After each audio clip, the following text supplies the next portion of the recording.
Hey everyone, I hope you're doing well and staying safe during this time. If you're new here, welcome to the channel. Like I said, thank you so much for checking me out. If you haven't done so, please make sure to hit that subscribe button just right below the video. Cool, thank you so much. I really do appreciate it. And if you're returning, welcome back. Thanks again for your support. I truly do appreciate having you here.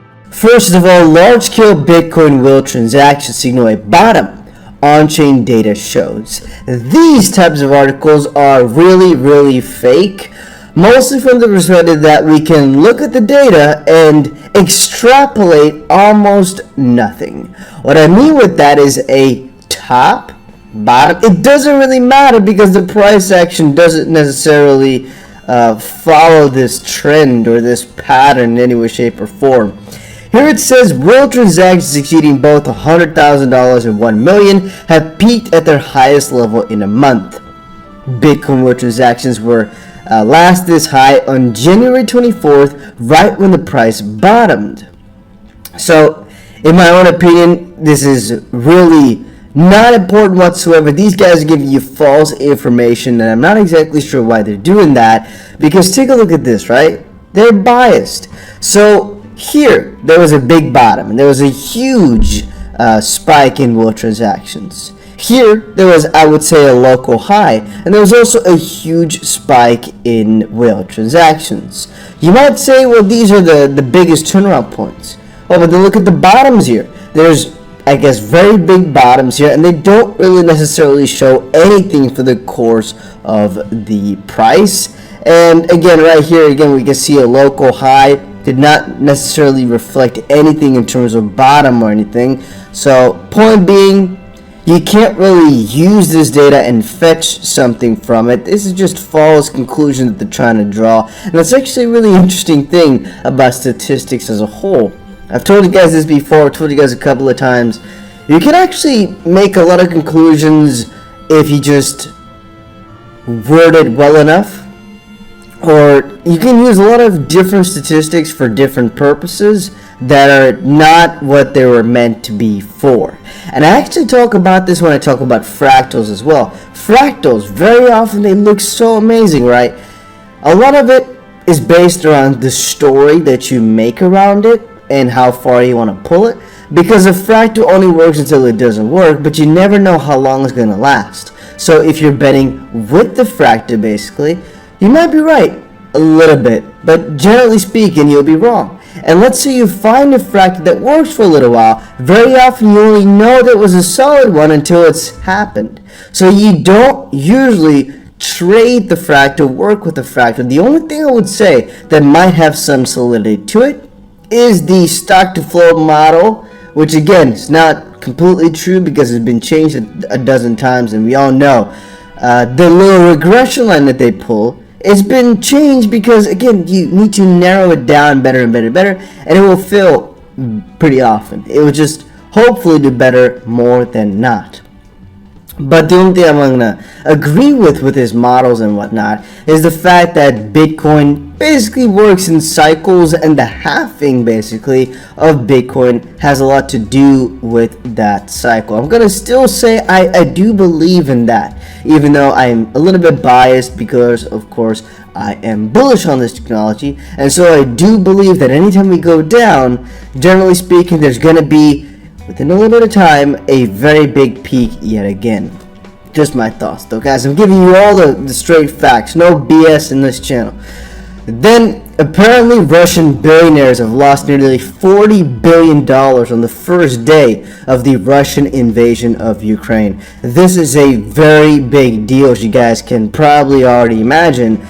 It's been really crazy though, because what I'm covering on Twitter right now, you guys should definitely follow me over on Twitter at TheDustTBC. The volume in Ukraine for crypto right now is going insane. Yet, when we look at it, a couple of days ago, Ukraine was being all of a sudden really bullish towards crypto, then another day really bearish on it. It's really been confusing because Russia's also been so progressive, and it really starts to kind of click in my head thinking, wow, one, these countries most likely did that because they knew what was coming. That's what I kind of feel, right? You're going to all of a sudden be very open towards crypto because you know you're going to need it with all the sanctions and all the trouble, basically. That sounds like one. A lot of others want to donate, of course, and a lot of them are using crypto. So that's all with like part number 1. 2, you can really start to see the necessity of cryptos in times like this, where it's like, well, you want to send some money around the world, but nobody might have a bank account to kind of do it. Give them a computer for about 5 minutes, let them make a wallet, or use their phone. Let somebody make their wallet, boom, they got some money from you. How can they spend it? Sometimes it might be a little bit more difficult, but you guys get the idea. And actually, this is something that's also very interesting. With a lot of the cards, right, with a lot of the crypto cards, you can actually verify your account within a couple of minutes and get the card, like a physical card, nearly instantly. Sorry, not a physical card, a digital card nearly instantly, which is actually something that a lot of people don't know about, but that's actually a possibility too.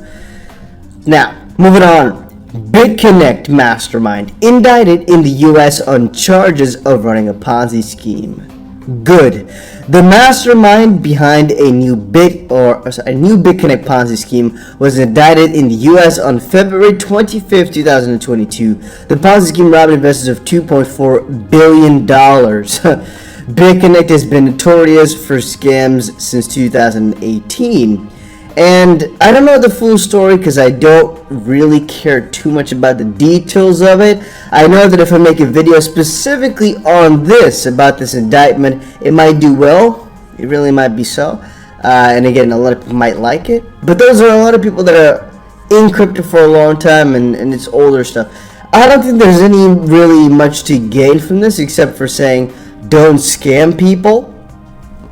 Maybe that's the most important thing I kind of fetch from this one. Or that it's gonna kind of go circle full around, if you know what I mean. So if you're doing something bad in crypto right now, you might get away with it. But eventually they might catch on to you. Even though you might be thinking, oh, I just stole that money. Oh, good, nobody's gonna find. Maybe eventually they will. So I would always suggest be the best actor that you can.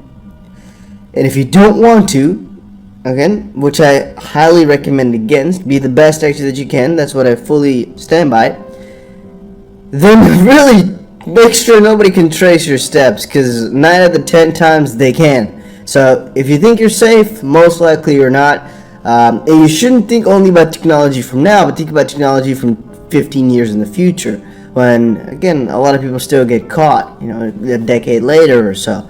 In some countries, I think the evidence is so fades and the case gets thrown out or so. But a lot of these criminals and guys, look at the Bitfinex thing, right? A lot of these bigger hacks that get found out maybe 7 years later or so, and that's still something which can happen. So I don't really assume anybody watching this is looking to, mastermind a new big scam. But still, be very cautious with that. And also, if you always think your money is gone, sometimes it actually comes back around eventually. But yeah, that's not really, I don't think, good news to cover. It's just a little warning for people that are trying to scam your government or something like that. Be careful with that stuff, guys. Be careful. Alright, 400 million XP shifted with Ripple's participation. Every single time I cover this, people keep asking me if this is good or bad, and my answer to every single one of those is it depends. Why? If a exchange moves it to an unknown wallet, generally speaking, that's bullish, because that's money taken off exchanges, less selling pressure. Vice versa is bearish, meaning a unknown wallet to an exchange. Exchange to exchange is neutral, and Ripple moving it, we don't know. Ripple could be moving it for liquidity purposes. They could also be doing it because they want to sell. So it's a 50-50, and that's why I'm saying you can't really fetch anything from that, as it's really unknown exactly why they would send it somewhere. In theory, it could also be to fund another party somewhere else, but it could also be for liquidity purpose. Literally, it could also be for any other thing that we can think about, so it's hard to say. Alright, Russia. The ECB president calls for crypto regulation to prevent sanction evasion, which is actually a really big argument and a really big point. I would say this shows the seriousness of crypto and the quote-unquote freedom that comes with cryptocurrency. Again, guys, these videos are not financial advice or legal advice in any way, shape, or form. However, I do think we can all come to a conclusion here that even though we don't know what the price will do necessarily, I think we all understand the underlying threat to a financial system from Bitcoin or from cryptocurrencies as a whole. I've said before, I think XRP, again, this is just me talking, is one of the best ones to go for right now. But if we're just saying simple, Bitcoin already is good enough, I guess, to replace the system. XRP is still better, but okay. And from that perspective, yeah, them calling out that crypto need to be regulated to prevent sanctions is a very big deal. Because if they're kind of afraid that Russia's going to go full on crypto, I don't know, I'm kind of, sorry guys, I'm going to be somewhere in the background thinking, nice. Even though the majority of things, right, I'm always, I'm going to say, apolitical on this channel. I usually don't pick a side in any way, shape, or form. I don't really want to. I don't really see the benefit in that. What I do, I guess, I'm an advocate for is people as a whole, but also, I guess, the evaluation or the growth of cryptocurrencies, purely because I believe in it fully. I've literally given myself up to the crypto, the crypto. I don't want to say a couple of words here on this channel either. I don't want to say too much. Just say to crypto. I've fully given myself over to it. Meaning, or what I kind of say with that, is if Russia all of a sudden were to go completely digital asset to evade sanctions, I'm kind of going to be in the background thinking, yeah, that's kind of what it was meant for. The fact that nobody can ever stop you, which is, again, good and bad. But for crypto adoption, that's a really good thing. For crypto regulation, might short-term be bad, but I think it will fix itself eventually. As we start to notice, money flows cannot be stopped anymore. Right now they can, because it's just small little parties. Eventually, no. And that's a good thing, in my opinion. Again, if it's being used for good. Then a couple of memes. Here's actually just one of them. I just posted on Twitter a little bit.